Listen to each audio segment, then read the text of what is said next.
There are executions that end in seconds. A blade falls, a rope tightens, and the condemned slip into darkness before their final breath escapes. But there was one method, one device so deliberately cruel, so methodically designed to extend suffering, that death itself became a distant mercy the body couldn't reach. This is the story of the Wall of Nails, an execution method so horrifying that even hardened executioners refuse to watch its conclusion. A method where dying took not hours, not days, but weeks, and the victim remained conscious for most of it.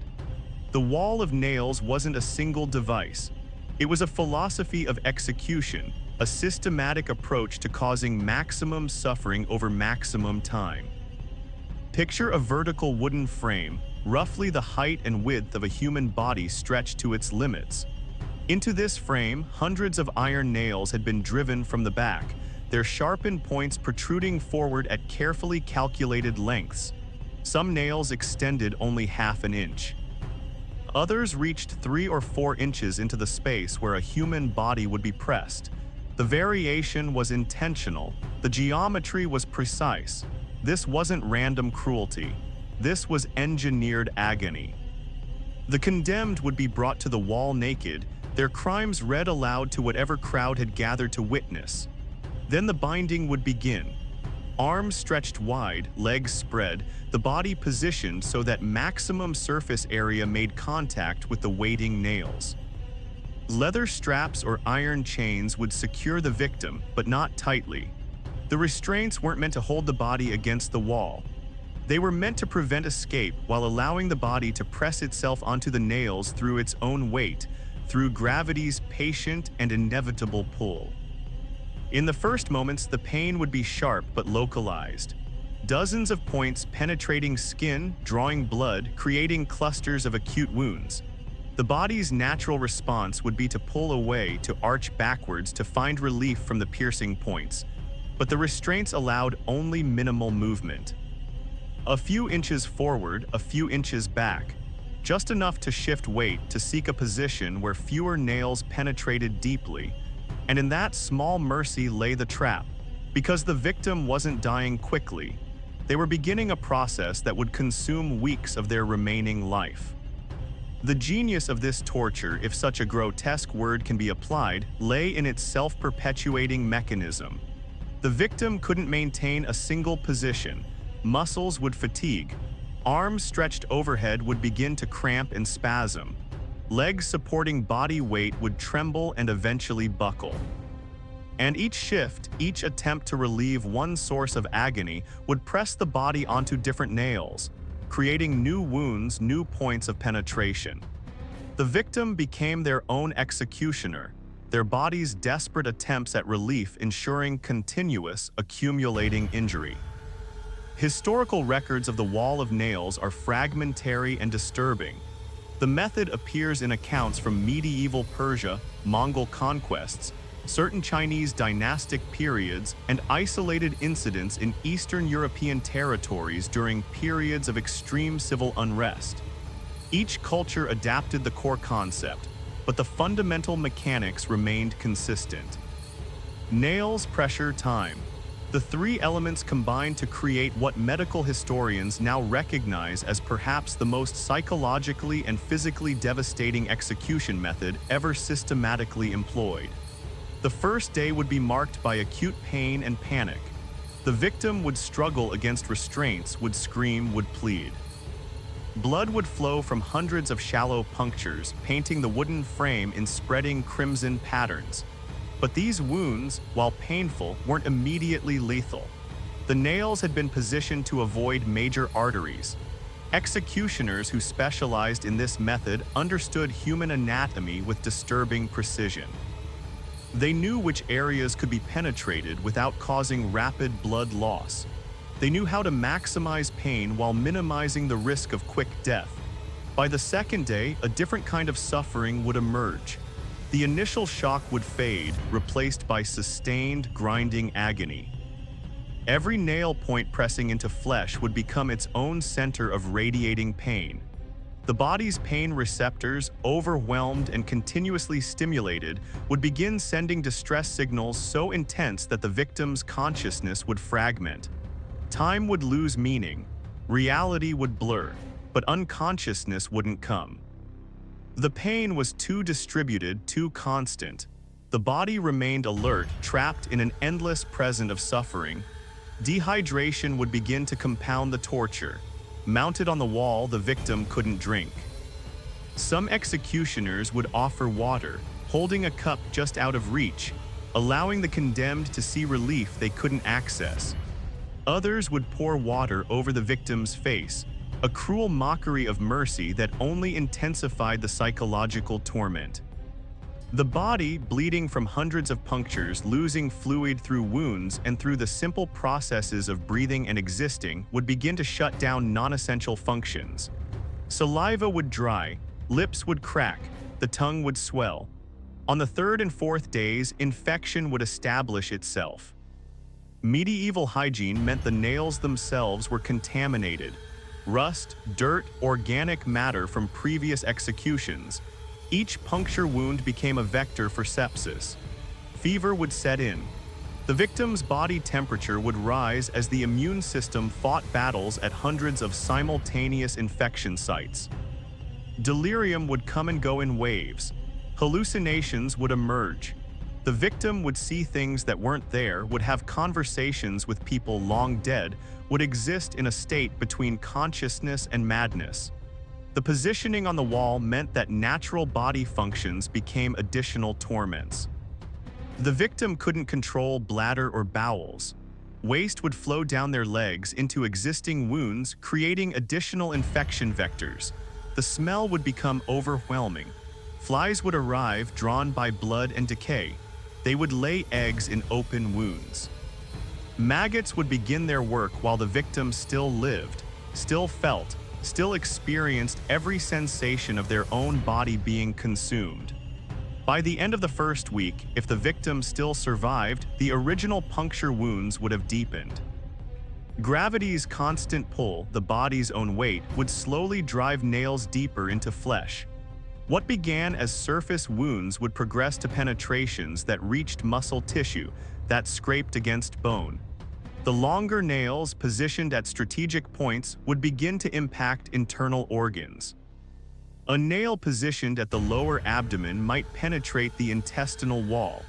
One at the chest might puncture a lung, causing partial collapse and making each breath a struggle.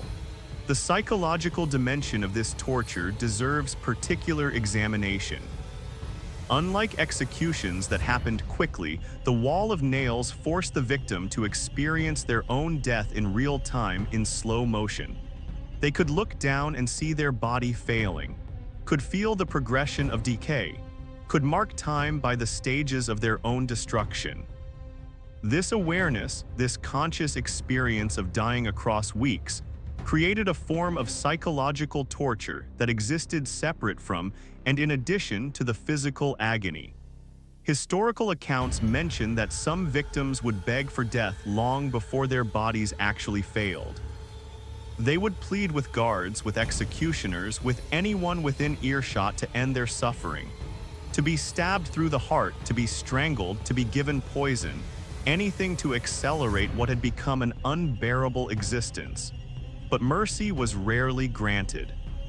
The point of the wall of nails wasn't just execution, it was demonstration, it was warning, it was a message written in suffering that could be seen and understood by entire populations.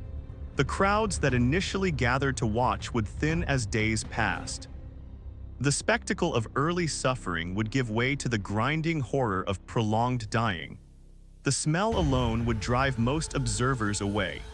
But guards would remain, rotating in shifts, ensuring the condemned didn't somehow escape, didn't find a way to accelerate their own end.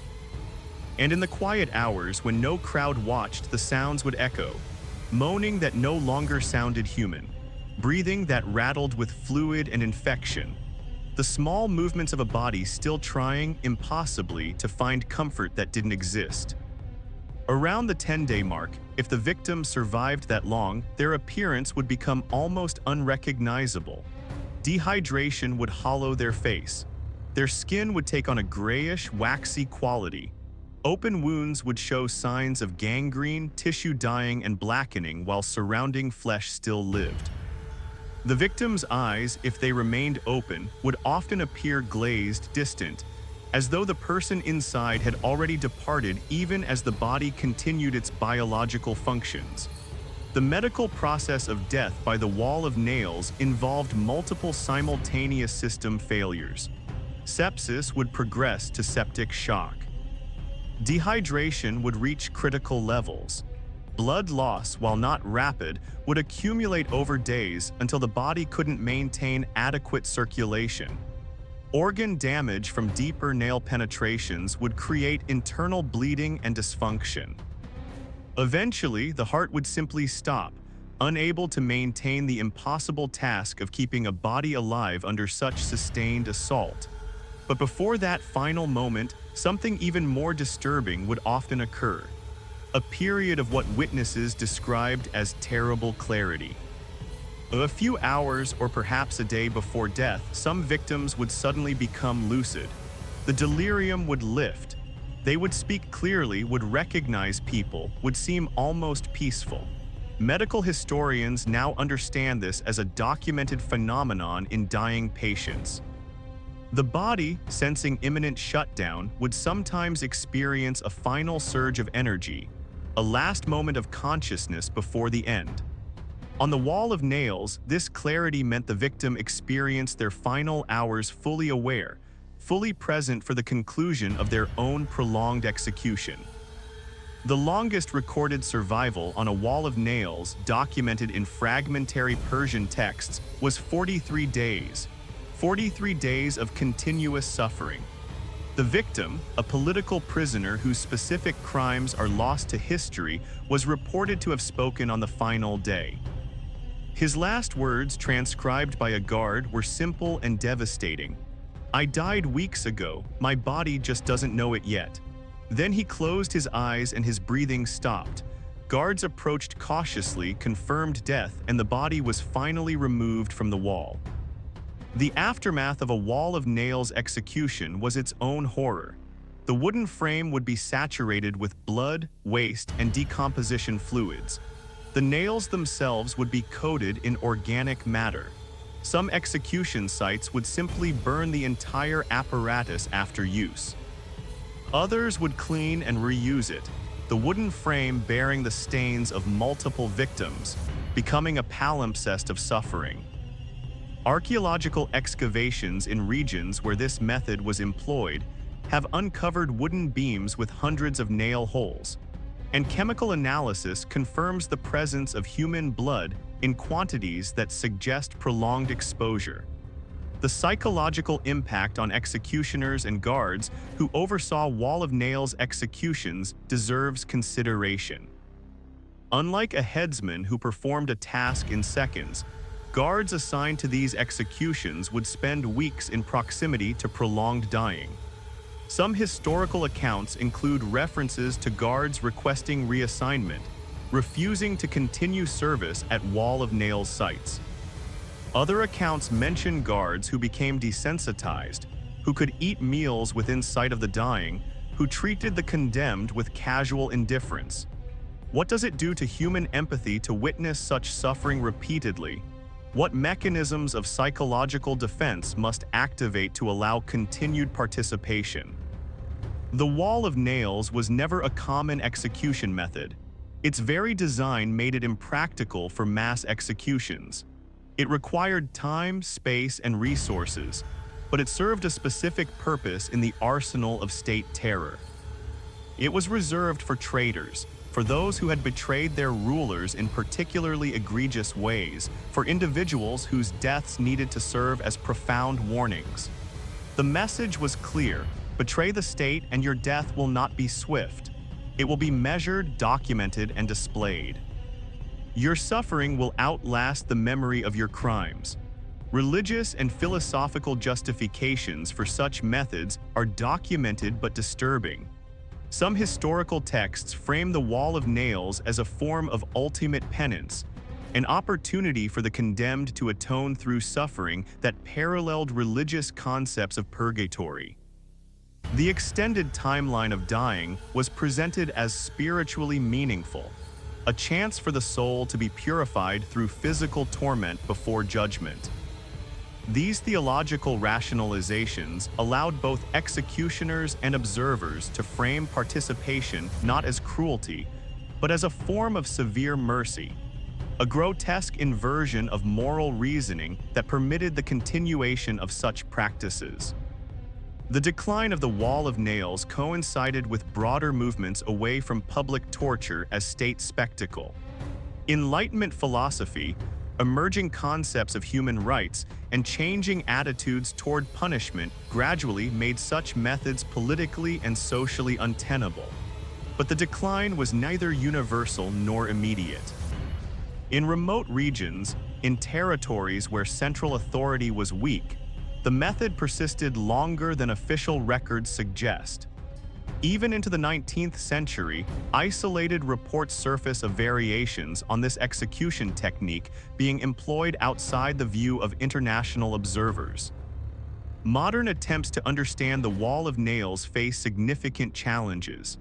Unlike mechanical torture devices that sometimes survived as museum artifacts, the wall of nails left minimal physical evidence. Wood rots, nails rust away. The victims themselves were often buried in unmarked graves or disposed of without ceremony. What remains are written accounts, scattered and fragmentary, translated through multiple languages, sometimes embellished, sometimes sanitized. Separating historical fact from later editions requires careful scholarship and willingness to examine deeply uncomfortable material. The physiological process of dying on the wall of nails offers insight into human body's capacity for endurance. Medical research into extreme injury survival suggests that the distributed nature of the wounds actually prolonged life. A single catastrophic injury might kill within minutes or hours, but hundreds of sublethal injuries, while collectively devastating, allow the body to maintain minimal function for extended periods. The heart continues to beat. The lungs continue to draw breath. The brain continues to process sensation. Survival becomes suffering extended beyond what seems biologically possible. Comparative analysis with other execution methods illuminates what made the wall of nails particularly horrifying. Crucifixion, often cited as one of history's cruelest execution methods, typically resulted in death within 6 to 12 hours, sometimes up to several days in extreme cases. The breaking wheel might extend suffering for a full day. Even the most prolonged medieval executions rarely exceeded a week. The wall of nails existed in a category of its own, designed specifically to maximize temporal duration of dying while maintaining consciousness throughout most of that period. The question of why such methods were developed haunts historical study. The wall of nails wasn't discovered accidentally. It was designed deliberately. Someone, or more likely multiple people across different cultures, sat down and reasoned through how to create an execution that would maximize both suffering and duration. They calculated nail lengths. They determined optimal positioning. They experimented, refined, perfected. This methodical approach to cruelty reveals something profoundly disturbing about human capacity for systematic harm when power is absolute and empathy is absent. Survivor testimonies from those who witnessed Wall of Nails executions, collected from various historical sources, share common psychological impacts. Nightmares persisting for decades.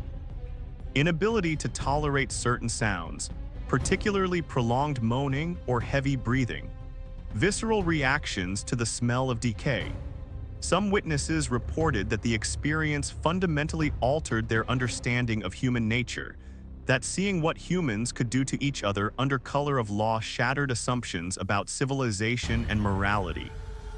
These testimonies serve as secondary documentation, confirming through psychological impact what historical records describe. The economic dimension of execution methods is rarely discussed but reveals its own dark logic. The wall of nails, despite its horror, was relatively inexpensive. Wood and nails were readily available. No complex machinery required maintenance. No specialized executioner needed years of training. The primary resource expenditure was time and the labor of guards. This cost-effectiveness, combined with its dramatic impact as public spectacle and political tool, made it attractive to authorities who valued both fiscal efficiency and terror as instruments of control. In certain historical periods, the wall of nails became associated with specific crimes. In Mongol territories, it was sometimes used for military deserters. In parts of Persia, for those who committed treason against the Shah. In isolated Chinese provinces, for rebels who led uprisings against local governors. This association meant that the very mention of the method carried weight. Soldiers contemplating desertion would know what awaited them. Political dissidents would understand the cost of failure. The wall of nails functioned as deterrent through reputation, even when not actively employed.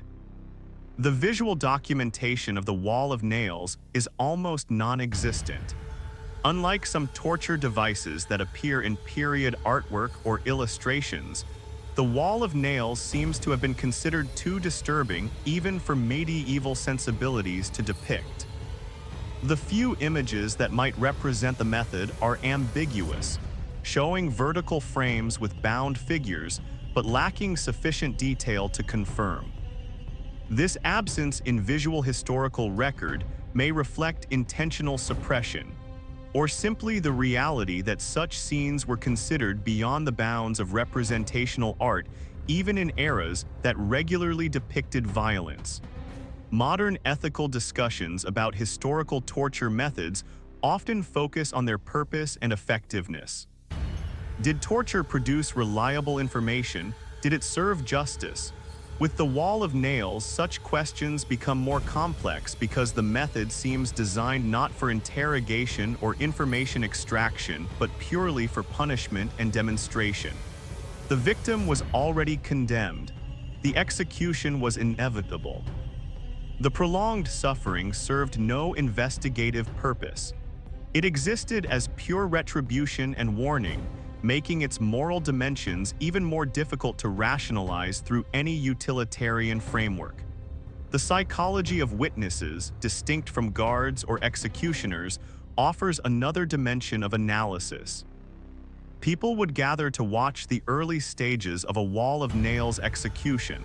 Some came from morbid curiosity, others from a sense of civic duty to bear witness to justice being served.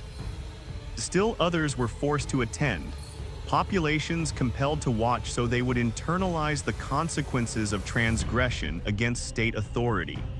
But psychological research into public execution spectatorship suggests that prolonged exposure to suffering often produces effects opposite to those intended. Rather than reinforcing social order, witnessing extreme cruelty can generate sympathy for victims and resentment toward authorities. The wall of nails, in its design and implementation, represents a convergence of human cruelty and human ingenuity turned toward darkness. The same capacity for problem solving, for engineering, for systematic thinking that builds civilizations can be directed toward creating optimal conditions for suffering. This duality sits at the heart of what makes studying historical torture methods both necessary and deeply disturbing. We must acknowledge that these methods came from minds not fundamentally different from our own, from humans who justified their actions through frameworks that made sense within their cultural and historical contexts. The medical aftermath for the few who were removed from the wall of nails before death is scarcely documented, but suggests catastrophic long-term consequences. Massive scarring from hundreds of wounds, potential nerve damage from prolonged pressure and penetration, psychological trauma so severe that reintegration into normal life would be impossible.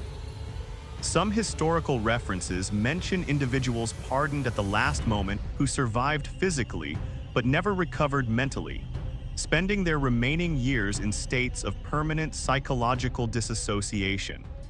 The legal frameworks that permitted the wall of nails share similarities with other state-sanctioned torture methods, but also show unique characteristics.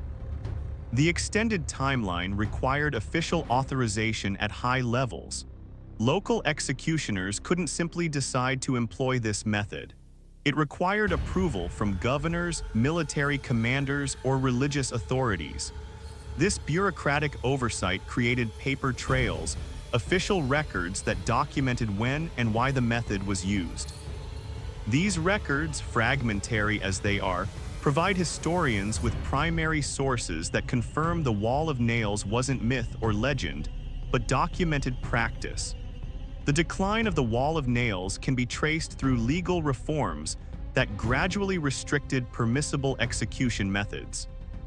Cesare Beccaria's influential 1764 treatise on crimes and punishments argued systematically against torture and cruel executions. His work, combined with similar Enlightenment philosophy, created intellectual frameworks for opposing methods like the wall of nails on both practical and moral grounds. As these ideas spread, as legal systems reformed, as concepts of proportionate punishment gained traction, the space for such extreme methods narrowed. By the mid-19th century, most jurisdictions had officially banned prolonged execution methods, but official prohibition and actual cessation weren't synchronous. In regions where central authority was weak, where local power structures operated with impunity, older methods persisted. Reports from colonial administrators, missionaries, and travelers in the late 19th and early 20th centuries occasionally mention execution methods matching the description of the wall of nails in remote areas. These accounts suggest that the method survived longer than official histories acknowledge, hidden in places where documentation was sparse and oversight was minimal. The wall of nails also appears in metaphorical contexts in historical literature and philosophy. Writers used it as a symbol of extreme suffering, of death prolonged beyond endurance.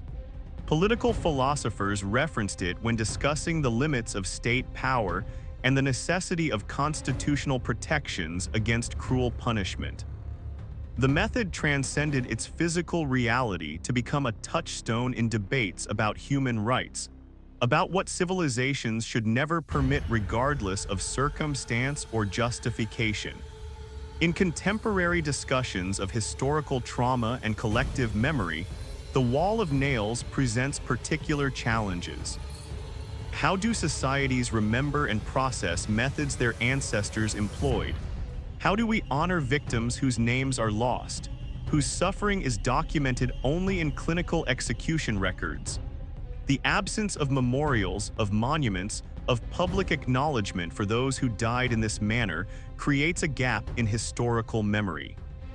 Their suffering happened, it was witnessed, it was documented, but it exists now only in archives, in academic studies, in conversations like this one that force us to confront uncomfortable truths about human history.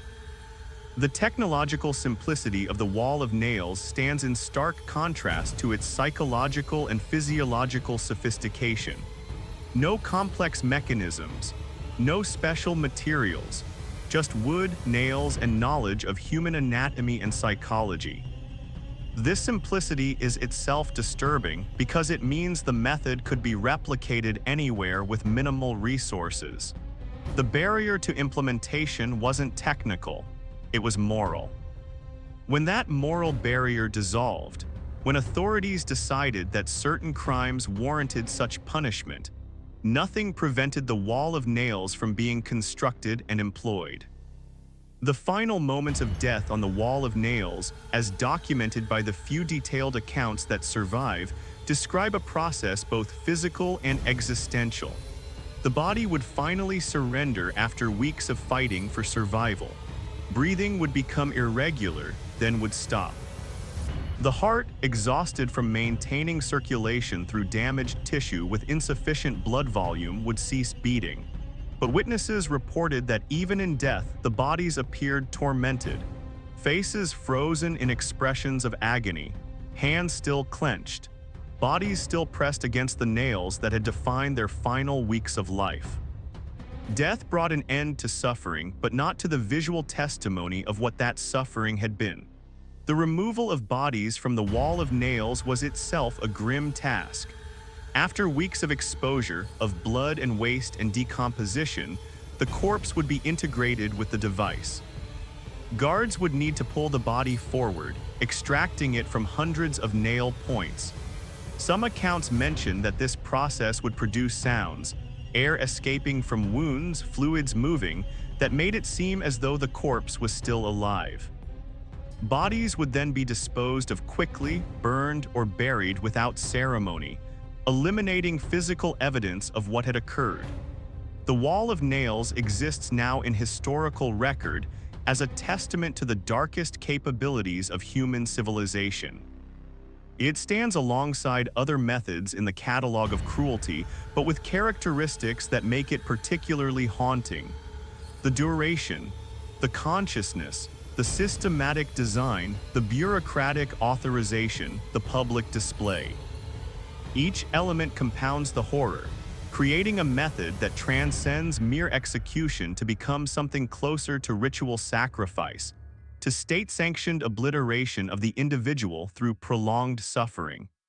History preserves these stories not to glorify suffering, but to ensure we understand what we're capable of. The wall of nails wasn't created by monsters.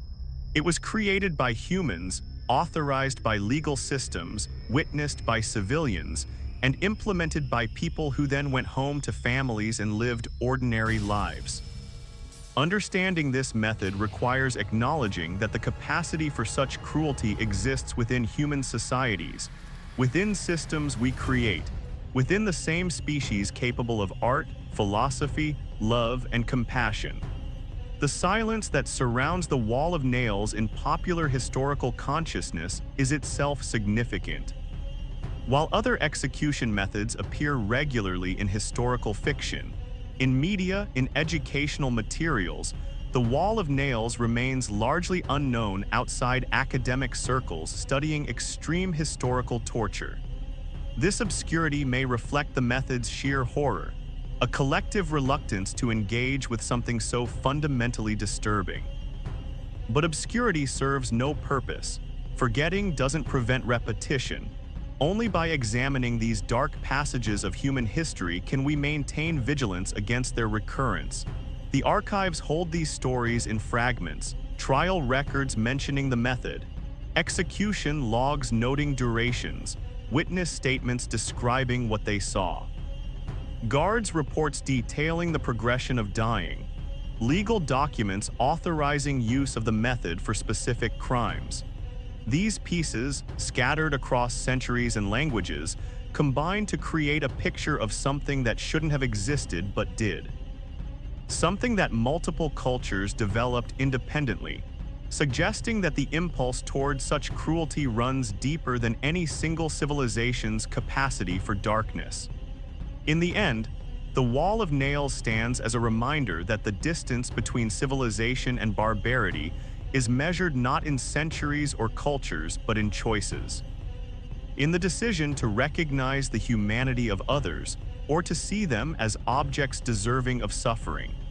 In the willingness to establish limits on state power, or to grant authorities unlimited discretion in punishment. In the courage to say that some things must never be done regardless of justification, regardless of circumstance. The nails are gone now, rusted away centuries ago. The wooden frames have rotted to dust. The victims are long dead, their names mostly forgotten, their suffering ended at last.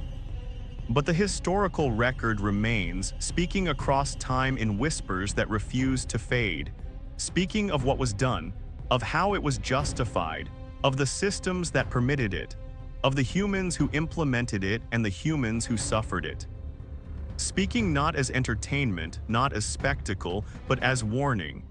as witness to what we must never allow to happen again. The slowest death in history wasn't just the individual executions on the wall of nails. It was the slow death of empathy, of moral restraint, of human recognition across the weeks those victims suffered.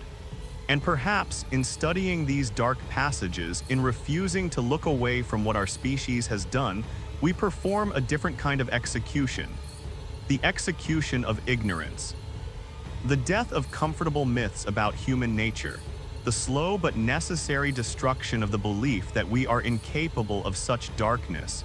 History remembers even when we wish it wouldn't. The shadows persist, patient and permanent.